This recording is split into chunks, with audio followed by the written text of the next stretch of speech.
Suresh Pachauri episode की script वास्तव में 3 दिन पूर्व लिखी जा चुकी थी, जब अपनी उपेक्षा से आहत वरिष्ठ नेता ने समर्थकों को बुलाकर उनके समक्ष कांग्रेस को अलविदा कहने की बात रखी थी। आगे की संभावनाओं पर चैनल हेड गौहर खान से समझते हैं। इस समय मध्य प्रदेश कांग्रेस अपने भीषण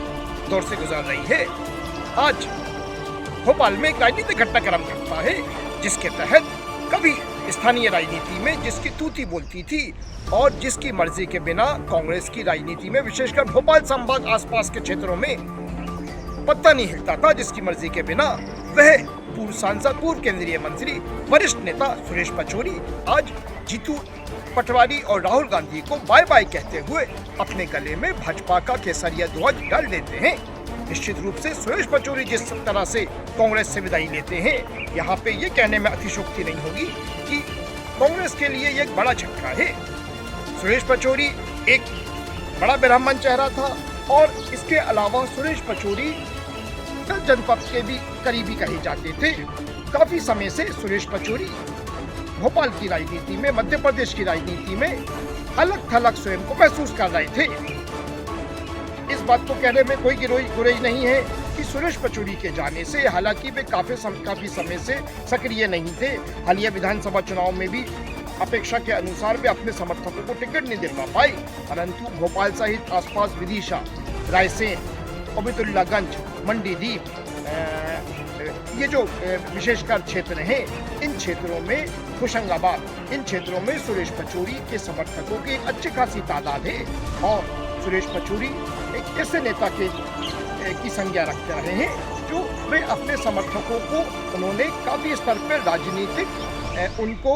पद भी दिलाए, उनको राजनीतिक स्तर पे उनको ख्याति दिलाने में भी सुरेश पचौरी की भूमिका को नजरअंदाज नहीं किया जा सकता। लेकिन यहाँ पे हमको समझना होगा कि आखिर वो ऐसे कौन से कारण बने जो सुरेश पचौरी भाजपा से,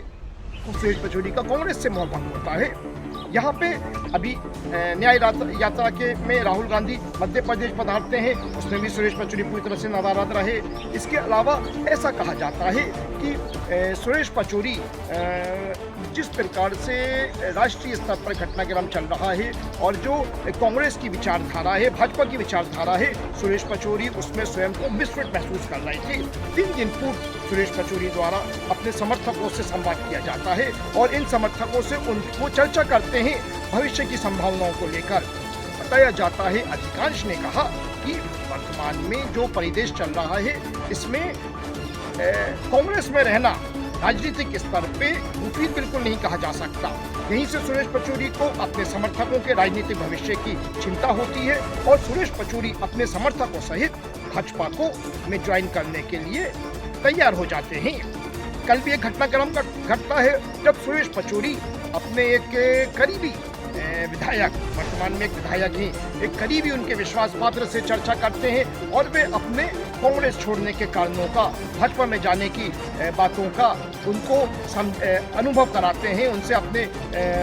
विचारों को साझा करते हैं कि वे कांग्रेस को छोड़ने का मन बना रहे हैं। तभी ये निश्चित हो गया था कि सुरेश पचौरी लगभग कांग्रेस को अलविदा कहने का मन बना चुके हैं। अब यहाँ पे निश्चित रूप से कांग्रेस के लिए इस समय मंथन करने की आवश्यकता है, क्योंकि सुरेश पचौरी के साथ एक कांग्रेस का अच्छा खासा कह डाल रहा है और विशेषकर भोपाल संभाग में सुरेश पचौरी की वरिष्ठता का, उनकी सक्रियता का और सूझबूझ, जो एक उनका एक परिपक्व और जो एक उनके एक दिग्गज नेता कहे जाते हैं, उससे कोई इनकार नहीं कर सकता। यकीनन रूप से अब सुरेश पचौरी के वह समर्थक जिन्होंने अपने राजनीतिक भविष्य को चमकाने के लिए सुरेश पचौरी नाम को सीढ़ी की तरह उपयोग करा, अब वे भी देखना है कि किस प्रकार से अपने आका के कदमों का, पदचिन्हों का अनुसरण करते हैं। ये हमको शीघ्र ही नजर